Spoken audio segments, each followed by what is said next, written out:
நேற்று பிஸ்னஸ் மேக்ஸில் நம்ம என்ன பார்த்தோம்? சிஸ்டம் ஆஃப் லீனியர் ஈக்குவேஷன்ஸை சால்வ் பண்ணி எக்ஸோட வேல்யூவும் ஒய்யோட வேல்யூவும் கண்டுபிடிச்சி இசட்டோட வேல்யூவும் கண்டுபிடிக்கிற மாதிரி பார்த்தோம். இனிமேல் நம்ம என்ன பார்க்க போகிறோன்னா, அதில் ஒரு கேன்னு கொடுத்துருவாங்க, ஒரு கான்ஸ்டன்ட் கேவோட வேல்யூ கண்டுபிடிக்கணும். அந்த ஈக்குவேஷன் கன்சிஸ்டன்ட்னு அவங்களே கொடுத்துருவாங்க. போன சம்மில் நம்மளை என்ன செய்ய சொன்னாங்க? கன்சிஸ்டன்ட் ப்ரூவ் பண்ண சொன்னாங்க. இங்கே தீஸ் ஈக்குவேஷன்ஸ் ஆர் கன்சிஸ்டன்ட் அவங்களே கொடுத்துட்டு ஃபைண்ட் த வேல்யூ ஆஃப் கேன்னு சொல்லி கேட்பாங்க. எப்படி சால்வ் பண்ணுறதுன்னு சொல்லிட்டு பார்ப்போம். சம்ம ரீட் பண்ணுங்க. Find k if the equations x plus 2y minus 3z equal to minus 2. அதுதான் ஒரு ஈக்குவேஷன். அடுத்தது 3x minus y minus 2z is equal to 1. 2x plus 3y minus 5z equal to k. இந்த constant k குறிய value தான் நம்மளை கண்டுபிடிக்க சொல்லிட்டாங்க. அடுத்து என்ன கொடுத்துட்டாங்க? R consistent. அந்த ஈக்குவேஷன்ஸ் எல்லாமே கன்சிஸ்டன்ட். காமனாக கன்சிஸ்டன்ட் மட்டும்தான் கொடுத்துருக்காங்க. அப்போ என்ன அர்த்தம்? கன்சிஸ்டன்ட் ஒன்றுமே டெஸ்டிங் த கன்சிஸ்டன்சியை யோசித்து பாருங்க. Rho of A which is equal to rho of A comma B. இந்த கான்செப்டை மட்டும் யோசிக்கணும். யூனிக் சொல்யூஷனோ இன்ஃபைனைட்லி மெனி சொல்யூஷனோ நம்ம யோசிக்க தேவையே இல்லை. ரோ ஆஃப் ஏ இதோட ரேங்க் தனியாக கண்டுபிடிக்கணும், இதோட ரேங்க் தனியாக கண்டுபிடிச்சி ரெண்டும் ஈக்குவல் மட்டும் சொல்லிட்டு அந்த கேவோட வேல்யூ நம்ம இப்போ கண்டுபிடிக்க போகிறோம். ஃபர்ஸ்ட் ஸ்டெப் நம்ம எப்பயுமே என்ன பண்ணுவோம்? த matrix equation corresponding to the given system is. The matrix equation corresponding to the given system is. எப்படி சிஸ்டம் ஃபார்ம் பண்ண போகிறோம் மேட்ரிக்ஸ் ஈக்குவேஷனில் நம்ம நேற்றே பார்த்துட்டோம். இருந்தாலும் பாருங்க, எக்ஸோட கோஎஃபிஷியன்ட்டை ஃபர்ஸ்ட் எடுத்து எழுதிடணும் 1. அடுத்து ஒய்யோட கோஎஃபிஷியன்ட் அங்கே என்ன இருக்கு? 2. அப்போ இங்கே 2 போட்டுரு. அடுத்தது இசட்டோட கோஎஃபிஷியன்ட் -3, அதையும் போட்டுருவோம். அடுத்து செகண்ட் ஈக்குவேஷனுக்கு 3 -1 -2. அடுத்தது 2 3 -5. அடுத்தது எக்ஸுக்கு எழுதுவோமா? Unknown variables. அப்போ x y z which is ஈக்குவல்ட்டுக்கு அந்த சைடு இருக்கிறது ஃபர்ஸ்ட் -2, அடுத்தது 1, அடுத்தது k. அப்போ என்ன ஃபார்மேட்டில் எழுதியிருக்கோம்? ax is equal to b. இதில் ஏங்கிறது என்னதுமா? Coefficient matrix. ஏவையும் பியையும் சேர்த்து எழுதுறது தான் ஆகுமெண்டட் மேட்ரிக்ஸ். இந்த எழுதியாச்சு ஆகுமெண்டட் மேட்ரிக்ஸ். கொடுத்துருக்கிற முதல்ல கோஎஃபிஷியன்ட் மேட்ரிக்ஸ் அப்படியே எடுத்து எழுதிரு. இந்த பி மேட்ரிக்ஸை சேர்த்து எழுதிரு. அப்போ -2 1 k. அவ்வளோதான். இதுக்கு நம்ம இப்போ ரேங்க் கண்டுபிடிக்கணும். ரேங்க் கண்டுபிடிக்கனாலே நம்ம எந்த ஃபார்மேட்டு தான் போகணும்? Echelon form. அப்போ என்ன சேஞ்சஸ் பண்ணலாம்னு யோசிங்க. R2 tends to R2 minus 3R1. இங்கே என்ன இருக்கு? 3 இருக்கு, மேலே 1 இருக்கு. அந்த 1-ஐ 3 டைம்ஸ் மல்டிப்ளை பண்ணிட்டு இந்த 3யோட சப்ராக்ட் பண்ணும்போது 3 - 3 0 வந்துருமா? அதனால தான் R2 tends to R2 minus 3R1 அப்படின்னு சொல்லிட்டு கொடுத்துட்டாங்க. அப்போ R1ல எந்த சேஞ்சஸுமே கிடையாது. R1-ஐ அப்படியே எடுத்து எழுதிக்கிடணும். ஈக்குவலன்ட் சிம்பிள் போட மறந்துடாத. எலிமெண்டரி டிரான்ஸ்ஃபர்மேஷன்ஸ் அப்ளை பண்ணுறோம். அப்போ ஈக்குவலன்ட் சிம்பிள் போட்டுக்கோங்க. R1-ஐ அப்படியே எடுத்து எழுதிரு. அடுத்து R2 யோசிங்கம்மா. 3 minus of 3 into 1. 3 minus 3 0. அடுத்து -1 minus 3 into 2. 3 into 2 6 மாறிடும். -1 -6 வரும்போது -7 மாறிடும். அடுத்தது -2 -3 into -3 வரும். -3யும் -3 சேரும்போது +9 மாறிடும். 9 - 2 பார்க்கும்போது 7. அடுத்து எழுதிருங்க. அடுத்து 1 minus of 3 into -2. -3யும் -2 சேரும்போது +6. ஸோ இந்த 1 ஆட் பண்ணும்போது அது 7 மாறிடுச்சு. இதே மாதிரி தான் அடுத்த ஸ்டெப்பில் R3ல ஃபர்ஸ்ட் வேல்யூ என்ன இருக்கு? 2. அப்போ 2னா இங்கே 1ஓட தான் நம்ம யூஸ் பண்ணுவோம். அப்போ என்ன step யோசிச்சிடலாம்? R3 tends to R3 minus 2R1. இந்த எழுதியாச்சு பாருங்க. R3 tends to R3 minus 2R1. அப்போ சப்ராக்ட் பண்ணுங்க. 2 minus 2 into 1. அப்போ 2 into 1 பார்க்கும்போது 2. 2 minus 2 பார்க்கும்போது which is equal to 0. அடுத்தது 3 minus 2 into 2. 2 into 2 வந்து 4 மாறிடும். 3 minus 4 பார்க்கும்போது -1. Here -5 -2 into -3. அப்போ அங்கே +6 மாறிடும். Here இங்கே ஒரு -5 இருக்குது. 6 minus 5 பார்க்கும்போது 1. இங்கே பார்க்கும்போது தான் k. கொஞ்சம் யோசித்து செய்யி. k minus of 2 into -2 -2 multiply பண்ணி பார்க்கும்போது +4 மாறிடும். அப்போ இங்கே 4 + k மாறிடுச்சு. இது எக்லன் ஃபார்மேட்டில் இருக்கா? இங்கே ஒரு 0 இருக்குது, இங்கே ஒரு 0 தான் இருக்குது. இது இங்கே இன்னொரு ஒரு 0 மட்டும் இருந்துச்சுன்னா நம்ம எக்லன் ஃபார்ம்னு சொல்லி சம்மை முடிச்சிடலாம். ஆனால் இது எக்லன் ஃபார்மேட் இல்லை. அப்போ அகெயின் ஒரு ஸ்டெப் கொண்டு வரணும். எனக்கு இந்த இடத்துல தான் 0 வரணும். அப்போ இந்த -1 எப்படி எலிமினேட் பண்ணுறதுன்னு சொல்லிட்டு கொஞ்சம் யோசிப்போம். இந்த R2ல எல்லாமே மல்டிபிள்ஸ் ஆஃப் 7 இருக்குது. 7 மட்டும் காமனாக நம்ம வெளியே எடுத்துட்டோம்னா ஜஸ்ட் இந்த ரெண்டையும் சப்ராக்ட் பண்ணாலே நமக்கு ஆன்சர் கிடச்சிடும். இங்கே -1 இருக்கும், -1ன்னு பார்க்கும்போது +1 மாறிடும், -1 +1 சேரும்போது 0 மாறிடும். அப்போ இந்த கான்ஸ்டன்ட் எல்லாம் இங்கே 7ன்னு இருக்கா, அப்போ R3ல 7ஆல் ஒரு தடவை மல்டிப்ளை பண்ணிடு. 7ஆல் ஒரு தடவை மல்டிப்ளை பண்ணிட்டு அடுத்து R2ஓட சப்ராக்ட் பண்ணு. எங்கே போகுது நம்ம யோசிப்போம். அதனால ஃபர்ஸ்ட் R3யை 7ஆல் ஃபுல்லாத்தையும் மல்டிப்ளை பண்ணிடு. அப்போ இங்கே -7 மாறிடும், இங்கே +7 மாறிடும், இங்கே 28 + 4k மாறி 28 + 7k மாறிடும். அதுக்கடுத்து R2ஓட சப்ராக்ட் பண்ண போகிறேன். அதான் எழுதியாச்சு பாரு. R3 → 7R3. R3யை 7ஆல் மல்டிப்ளை பண்ணிவிட்டு R2ஓட சப்ராக்ட் பண்ண போகிறேன். R1 R2ல எந்த சேஞ்சஸுமே இல்லை, அதை அப்படியே எடுத்து எழுதிருங்க. அடுத்து R3ல 0 - 7 × 0 -R2 வரும், எதுனாலும் 0 தான், அதனால இங்கே 0. இங்கே தான் நம்ம கால்குலேஷன் பார்த்துட்டோம்லமா. இதை இப்போ 7ஆல் நான் மல்டிப்ளை பண்ணி வச்சிருக்கேன். அப்போ இங்கே 7ன்னு வந்திருக்கும். -7 மைனஸ் இன்ட்டு மைனஸ் பார்க்கும்போது ப்ளஸ்ஸாக மாறிடும். -7 +7 சேரும்போது 0 மாறிடும். ஹியர் 7 × 1 7 -7 பார்க்கும்போது 0. ஹியர் 0 மாறிடுச்சு. இங்கே நம்ம என்ன வச்சுருக்கோம், 28 + 7k வச்சுருக்கோம். -7 சப்ராக்ட் பண்ணும்போது 21 + 7k மாறிடுச்சு. கிவனில் என்ன கொடுத்துட்டாங்க, for the equations to be consistent கொடுத்துருக்காங்களா. the given equations are consistent கொடுத்துருக்காங்க. அப்போ நமக்கு ஏற்கனவே டெஸ்டிங் த கன்சிஸ்டன்ஸில் என்ன படிச்சிருக்கோம், rho of a, b which is equal to rho of a. இப்போ நீங்கள் இங்கே பாருங்க, இது மட்டும்தான் ஆகுமெண்டட் மேட்ரிக்ஸ். இது எல்லாம் சேர்க்கும் போது ஆகுமெண்டட் மேட்ரிக்ஸ், இது மட்டும்தான் ஏவோட மேட்ரிக்ஸ். அப்போ இந்த கோஎஃபிஷியன்ட் மேட்ரிக்ஸில் ரேங்க்னு பார்த்தா number of non zero rose எத்தனைமா இருக்கு, 2 தான் இருக்கு. அப்போ ரோ ஆஃப் a = 2ங்கிறது நமக்கு தெரிஞ்சிருச்சு. கன்சிஸ்டன்ட் கொடுத்ததுனால rho of a = rho of a, b இருக்கிறதுனால நம்ம டைரக்டா என்ன சொல்லிடலாம்னா rho of a, b which is equal to rho of a which is equal to 2. அப்போ equal to 2ன்னு வருதுன்னா இந்த 21 + 7k எப்படியா தான் இருக்கணும், equal to 0வா தான் இருக்கணும். அப்போ 21 + 7k = 0 implies 7k = -21. அப்போ k = -21/7 which is equal to k = -3. அவ்வளவுதான். நம்மகிட்ட கேட்ட ஃபைண்ட் த வேல்யூ ஆஃப் கேன்னு கேட்டாங்க. கேவோட வேல்யூவை கண்டுபிடிச்சிட்டோம். எதை யூஸ் பண்ணி, கிவன் கன்சிஸ்டன்ட் கொடுத்துருக்கதை வச்சு ரேங்க் ஆஃப் த மேட்ரிக்ஸ் கண்டுபிடிச்சு முடிச்சிட்டோம்.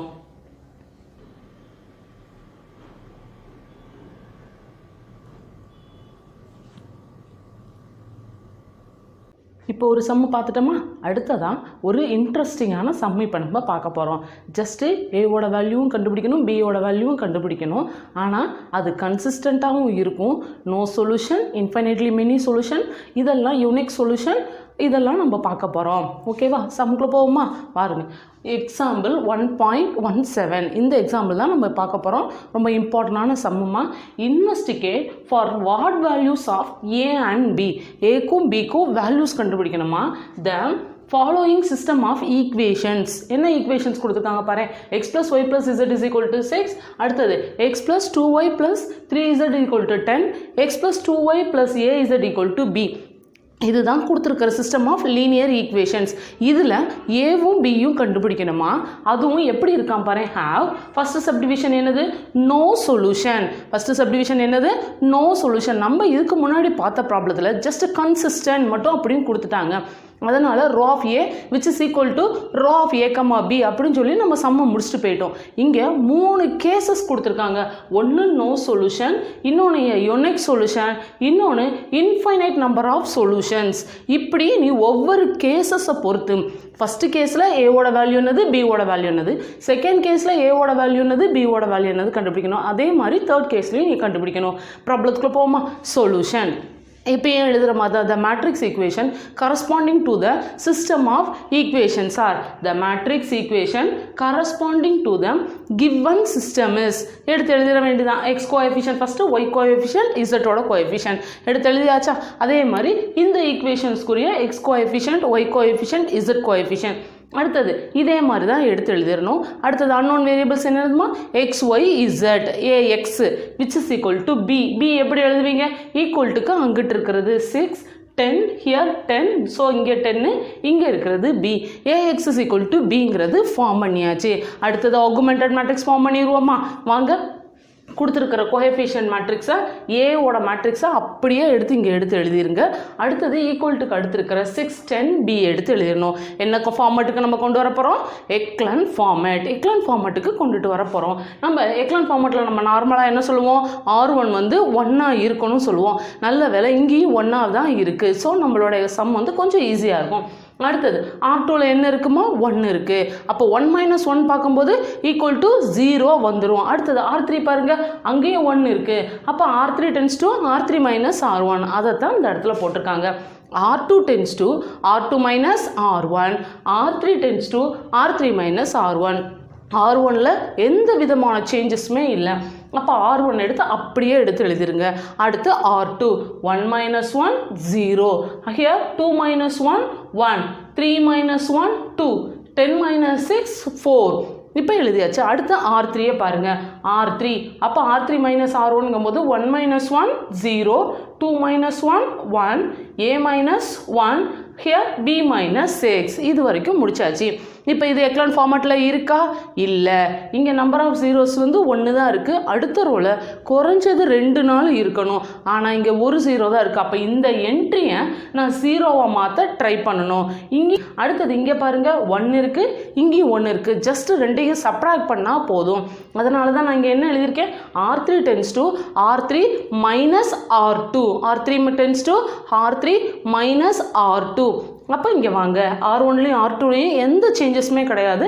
அதை எடுத்து அப்படியே எடுத்து எழுதிட வேண்டியதான். அடுத்தது R3ல 0 - 0 பார்க்கும்போது 0 1 - 1 பார்க்கும்போது 0 A - 1 -2 அப்போ A - 3 B - 6 -4 அப்போ B - 10. இப்போ ஆகுமெண்டட் மேட்ரிக்ஸில் எக்லன் ஃபார்ம் வரைக்கும் கொண்டு வந்து நமக்கு ரெடியாக வச்சுருக்கோம். இப்போ தான் நம்ம என்ன பண்ண போகிறோம் டெஸ்டிங் த கன்சிஸ்டன்சி கான்செப்டை யூஸ் பண்ணி நம்ம ஃபார் நோ சொல்யூஷனுக்கு ஏவோட வேல்யூ பியோட வேல்யூ என்னது, யூனிக் சொல்யூஷனுக்கு ஏவோட வேல்யூ என்னது பியோட வேல்யூ என்ன, இன்ஃபைனைட் நம்பர் ஆஃப் சொல்யூஷனுக்கு ஏவோட வேல்யூ என்னது பியோட வேல்யூ என்னது இதைத்தான் நம்ம இப்போ பார்க்க போகிறோம். ஃபஸ்ட்டு கேஸ் என்னதுமா நோ சொல்யூஷன். அப்போ கேஸ் 1 3 கேஸ் கொடுத்துருக்காங்க சம்மில். அப்போ நம்ம first case 1 for no solution. No solution இருக்கும்போது ஆகுமெண்டட் மேட்ரிக்ஸில் நம்மளுக்கு என்ன கண்டிஷன் கொடுத்துருந்தாங்க டெஸ்டிங் த கன்சிஸ்டன்சியில் rho of A not equal to rho of A comma பின்னு கொடுத்துருந்தாங்க. நம்ம லாஸ்ட் கண்டுபிடிச்ச ஆகுமெண்டட் மேட்ரிக்ஸ் எடுத்து பாருங்கள். அந்த இடத்துல லாஸ்ட் ரோல 2 என்ட்ரி 0வா இருந்துச்சு. கடைசி என்ட்ரி A - 3 அடுத்தது B - 10 ஈக்குவல் டு 0 அந்த B - 10 மட்டும் நின்றுக்கிட்டு இருந்துச்சு. இப்போ நம்மளுக்கு நோ சொல்யூஷன் வந்துருச்சு. அப்போ the system has no solution எப்போ only when row of A not equal to row of A comma B row of A not equal to row of A comma B that is possible. எப்போ இதோட ரேங்க்கும் ஈக்குவலாகவே இருக்கக்கூடாது. அப்போ rho of ஏ எப்படிமா கண்டுபிடிப்பீங்க number of non zero rose பார்ப்பீங்க. அந்த number of non zero rose பார்த்தீங்கன்னா which is possible only when A - 3 equal to 0 A - 3 equal to 0 அப்படி A - 3 equal to 0வா மாறிச்சுனா தான் R3ல இருக்கிற எல்லா என்ட்ரிஸும் 0வா மாறிடும். அப்போ தான் ரோ ஆஃப் ஏட வேல்யூ வந்து 2வா இருக்கும். Suppose A - 3 not equal to 0வா இல்லைன்னா அதோட ரேங்க் பார்த்தோம்னா 3 மாறிடும். ரோ ஆஃப் ஏ கமா பியும் 3ன்ற மாதிரி வந்துடும். அப்போ அந்த கன்சிஸ்டன்சி இன்கன்சிஸ்டன்ட் கண்டிஷன்ஸ் வந்து நாட் சாட்டிஸ்ஃபைடாக மாறிடும். அதனால் நம்ம என்ன சொல்கிறாங்க which is possible only when A - 3 equal to 0 and B - 10 not equal to 0. B - 10 எப்படி தான் இருக்கணும் கண்டிப்பாக நாட் ஈக்குவல் டு 0வாக தான் இருக்கணும். அப்படி சப்போஸ் ஈக்குவல் டு 0வா மாறிடுச்சுன்னா இதுவும் சேம் ஆயிரும். அதாவது இதோட ரேங்க்கும் இருக்கும் சேம் ஆயிரும். அப்போ இன்கன்சிஸ்டன்ட்டுங்கிறது கான்செப்ட் வந்து ராங்காக மாறிடும். அதனால் which is possible only when a-3 equal to 0 and b-10 not equal to 0. Just testing the கன்சிஸ்டன்சியை யூஸ் பண்ணி தான் நம்ம கான்செப்டை போடுறோம். அப்போ ஃபார் நோ சொல்யூஷன் அப்படின்னு கேட்டிருந்தாங்கன்னா இப்போ a-3 equal to 0 implies a equal to 3. அப்போ அந்த எடுத்து எழுதிரு a equal to 3 and b-10 equal to not equal to 0ங்கும்போது b equal to b not equal to 10. the system has no solution. அப்போ the system has no solutionாக இருக்கணும்னா a equal to 3 and b not equal to 10. இது வரைக்கும் உங்களுக்கு புரிஞ்சிடும். அடுத்து second concept நம்மகிட்ட என்ன கேட்டிருந்தாங்க, ஃபார் த யூனிக் சொல்யூஷனாக இருக்கணும். யூனிக் அப்படின்னு சொல்லும் போதே நம்ம கன்சிஸ்டன்சி கான்செப்டுக்கு போய் பாருங்க. அதில் என்ன பார்த்தாங்க, rho of A equal to rho of A comma பியா இருந்தால் ஜஸ்ட் கன்சிஸ்டன்ட். அது எது யூனிக் சொல்யூஷன் வேணும்னா rho of A equal to rho of A comma B which is equal to n. அந்த எண்ணுங்கிறது என்னதுமா, நம்பர் ஆஃப் அன்னோன்ஸ். இந்த ப்ராப்ளத்தில் சிஸ்டம் ஆஃப் 3 லீனியர் ஈக்குவேஷன்ஸ் இருந்துச்சா, அப்போ எத்தனை அன்னோன்ஸ் இருக்குது, எக்ஸ் ஒய் இசட். அப்போ 3 அன்னோன்ஸ் இருக்குது. அதை நல்லா ஞாபகம் வச்சுக்கோ. அப்போ இந்த ரோ ஆஃப் ஏ எத்தனையாக தான் இருக்கணும், 3ஆக தான் இருக்கணும். Rho of A comma B எவ்வளோ தான் இருக்கணும், 3ஆக தான் இருக்கணும். அப்போ வாங்க, the system has a unique solution. Unique solution தான் இருக்கணும் only when rho of a equal to rho of a comma b which is equal to number of unknowns. just அந்த கன்சிஸ்டன்சியோட கான்செப்ட் அப்படியே கொண்டு வர்றாங்களா, யூனிக் சொல்யூஷனாக இருக்கணும்னா rho of a equal to rho of a comma b which is equal to number of unknowns. சரி, இந்த ஸ்டெப்பில் என்ன பார்க்குறாங்க, that is when rho of a equal to rho of a comma b which is equal to 3. எப்படி அந்த 3 வந்துச்சு, number of unknowns x y z, அந்த unknowns 3 வந்துருச்சு. அப்போ வாங்க, which is possible. இப்போ இந்த கண்டிஷன் நம்ம கொண்டு வந்துட்டோமா, rho of a equal to rho of a comma b equal to 3 சொல்லி சொல்லிட்டோம். which is possible only when, எப்போ இது பாசிபிளாக இருக்கும்னா, அப்போ அந்த ஆகுமெண்டட் மேட்ரிக்ஸில் லாஸ்ட் ஸ்டெப்பை பாருங்க, this is possible only when, எப்போ நம்மளுடைய rho of a வந்து 3ஆக இருக்கும், அந்த a-3 நாட் ஈக்குவல் டு 0வாக இருக்கும்போது. சப்போஸ் அது ஈக்குவல் டு 0வாக இருந்துச்சுன்னா உன்னுடைய ரேங்க் ஆஃப் ஏ எதா மாறிடும், 2ஆக மாறிடும். அப்படி 2ஆக மாறிச்சுன்னா இந்த கண்டிஷன் சாட்டிஸ்ஃபை ஆகுமா, ஆகாது. Rho of A equal to 3 நீங்கள் சொல்லி வச்சுட்டேன்.